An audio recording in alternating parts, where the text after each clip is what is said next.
इस सेशन में हम सीखेंगे माइक्रोसॉफ्ट के यूनिवर्सल एप्स मेन्यू के बारे में। यदि हम स्टार्ट पे क्लिक करें, जो लेफ्ट साइड पे मेन्यू अवेलेबल है वो माइक्रोसॉफ्ट विंडोज 7 जैसी लुक वाला है। यदि आप राइट हैंड साइड पे देखें तो विंडोज 8 जैसा कुछ मेन्यू आपके पास अवेलेबल है, जिसमें माइक्रोसॉफ्ट की यूनिवर्सल लाइव टाइल्स के एप्स हैं। अर्थात आपको जितने भी आइकॉन यहाँ पे दिखाई दे रहे हैं वे सभी टाइल्स हैं और आपके पास ये पूरा मेन्यू टाइल्स मेन्यू कहलाता है। यदि आप यहाँ ध्यान से देखें तो कुछ आइकॉन्स छोटे हैं, कुछ बड़े हैं और आप यहाँ पे इनकी सेटिंग भी कर सकते हैं। इसके अतिरिक्त जो सबसे इम्पोर्टेंट बात है वो है इनका लाइव प्रीव्यू। ये मेरा जो आइकॉन है ये फ़ोटोज़ को रिप्रेजेंट करता है, परंतु फ़ोटोज़ फोल्डर पे जाए बिना ही मैं यहाँ पे प्रीव्यू देख सकता हूँ, जो मुझे जानकारी देता है कि यहाँ पे ये फ़ोटोज़ पड़ी है। इसी प्रकार से नीचे यहाँ पे मनी नाम का एक लाइव टाइल है, जिसमें आज की डेट के शेयर्स के भाव क्या हैं उसकी जानकारी भी मेरे पास यहाँ अवेलेबल है। नीचे की तरफ न्यूज़ का एक मेन्यू है जिसमें लाइव न्यूज़ की जानकारी मुझे मिलती रहती है। एक एक्सबॉक्स का गेम ऐप है जिसमें एक्सबॉक्स की गेम से संबंधित जानकारी मुझे मिलती है। तो इस प्रकार काफ़ी सारी लाइव टाइल्स हैं जहाँ मैं इन्फॉर्मेशन को लाइव या स्लाइड शो के रूप में देख सकता हूँ। आप अपनी आवश्यकता अनुसार भी यहाँ पे टाइल्स मेन्यू में अपनी रिक्वायरमेंट के अनुसार अपनी ऐप्स के शॉर्टकट को यहाँ पे प्लेस कर सकते हैं टाइल्स के रूप में। इसके लिए जिस सॉफ्टवेयर या जिस ऐप को आप यहाँ पे टाइल्स में लाना चाहते हैं, आप राइट क्लिक करें। जैसे मैं नोटपैड पे राइट क्लिक कर देता हूँ, पिन टू स्टार्ट कर दें। जैसे ही पिन टू स्टार्ट करेंगे एक टाइल यहाँ पे अवेलेबल हो जाएगी। जैसे यहाँ पे नोटपैड का एक आइकॉन अवेलेबल हो गया है टाइल के रूप में। इसी तरह से माइक्रोसॉफ्ट वर्ड के ऐप के आइकॉन को भी यहाँ लाना चाहता हूँ। फिर से राइट क्लिक करेंगे और पिन टू स्टार्ट कर देंगे। आप देखेंगे कि इस प्रकार आप अपने ज़्यादा प्रयोग करने वाले ऐप्स के आइकॉन को टाइल्स में शामिल कर सकते हैं। आप किसी ऐप को टाइल्स मेन्यू में आसानी से ऐड कर सकते हैं ड्रैग करने के द्वारा। इसके लिए आप ऐप को सिलेक्ट करके रखें, बिना लेफ़्ट क्लिक छोड़े और ड्रैग करते हुए अपनी ऐप के आइकॉन को टाइल्स मेन्यू में ले आएँ।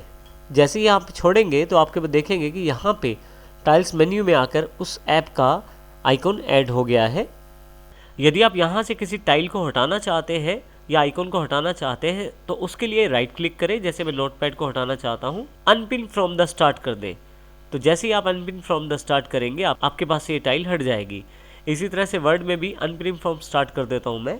मेरे पास ये दोनों आइकॉन हट गए हैं और यहाँ इन आइकॉन्स को हटाने से, इन टाइल्स को हटाने से स्टार्ट बार में शामिल जो पहले से मेरे पास आइकॉन है उन पे कोई भी असर या उन पे कोई भी प्रभाव नहीं पड़ेगा। इसके अतिरिक्त यदि हम किसी आइकॉन या किसी टाइल पे राइट क्लिक करें तो हमारे पास काफ़ी सारे ऑप्शन अवेलेबल हो जाते हैं। जैसे अभी हमने एक ऑप्शन किया है अनपिन फ्रॉम द स्टार्ट। इसके अतिरिक्त यदि हम किसी भी टाइल पे राइट क्लिक करें तो हमारे पास काफ़ी सारे ऑप्शन अवेलेबल हो जाते हैं। अनपिन फ्रॉम स्टार्ट ये हमने अभी किया है। इसके अतिरिक्त मैं अपनी टाइल को रिसाइज भी कर सकता हूँ। रिसाइज में मेरे पास 4 ऑप्शन अवेलेबल है। अभी आप देखेंगे कि यहाँ पे लार्ज ऑप्शन सिलेक्टेड है।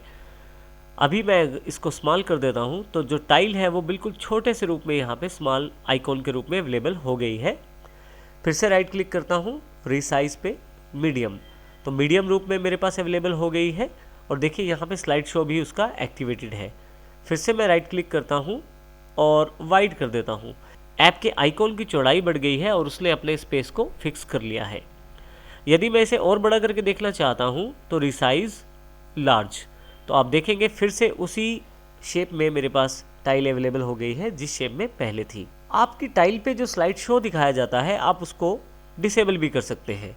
उसके लिए आप राइट क्लिक करें, टर्न लाइव टाइल ऑफ का एक ऑप्शन अवेलेबल है। यदि मैं इसे क्लिक कर देता हूँ तो अब आप देखेंगे फ़ोटोज़ का प्रीव्यू यहाँ पे नहीं दिखाया जा रहा। यदि मैं फिर से प्रीव्यू देखना चाहता हूँ तो फिर से राइट क्लिक करूँगा और टर्न लाइव टाइल ऑन कर दूंगा। यदि मैं यहाँ राइट क्लिक करके फिर से टर्न लाइव टाइल फीचर्स को ऑन कर लेता हूँ तो आप देखेंगे कि स्लाइड शो फिर से अवेलेबल हो गया है। इस प्रकार आप किसी भी टाइल का आप स्लाइड शो या प्रीव्यू ऑफ या ऑन कर सकते हैं। यहाँ मैं अपनी आवश्यकता अनुसार इन टाइल्स को ऊपर नीचे ड्रैग भी कर सकता हूँ। जैसे कि मैं इसको नीचे लाना चाहता हूँ तो माउस का लेफ़्ट क्लिक प्रेस करके रखता हूँ और अपने सुविधा अनुसार इसे नीचे ले आता हूँ। यदि इस टाइल को मुझे ऊपर लेके जाना है तो इसको मैं ऊपर भी लेके जा सकता हूँ। इस प्रकार आप अपनी आवश्यकता अनुसार इसे रीअरेंज कर सकते हैं। देखिए मैं यहाँ से फिर से वापस ले आता हूँ और इस पिक्चर वाले टाइल को फिर से ऊपर ले जाता हूँ। इस तरह से मैं अपनी आवश्यकता अनुसार इन चीज़ों को रीसेट कर सकता हूँ। हल्का सा इसको ऊपर ले आता हूँ ताकि ये ऑर्डर में लग जाए। इसके अतिरिक्त हम यहाँ पे यदि ध्यान से देखें, माउस जब आप ऊपर लेके जाते हैं इस ग्रुप के ऊपर या यहाँ पे, तो आपके पास जानकारी दी जाती है ग्रुप के बारे में। जैसे कि यहाँ पे लाइफ एट अ ग्लांस एक ग्रुप का नाम है और यहाँ पे मैं क्लिक करके इस ग्रुप का नाम चेंज भी कर सकता हूँ। इसी तरह से यहाँ पे क्लिक करके भी चेंज कर सकता हूँ। यहाँ पे मैंने ग्रुप का नाम नहीं रखा है तो यहाँ मैं क्लिक करूँगा और यहाँ कुछ मैं नाम रख देता हूँ और एंटर करते ही ये ग्रुप का नाम फाइनल हो जाएगा। इस प्रकार से मैं इस ग्रुप को आसानी से नाम इसका रख सकता हूँ। इसके अतिरिक्त मैं चाहूँ तो पूरा का पूरा ग्रुप भी मूव कर सकता हूँ। जैसे मैं यहाँ ग्रुप को ऊपर से पिक करूँगा और इस ग्रुप को ऊपर ले जाता हूँ तो देखिए ऊपर वाला ग्रुप नीचे आ गया है और नीचे वाला ग्रुप ऊपर चला गया है।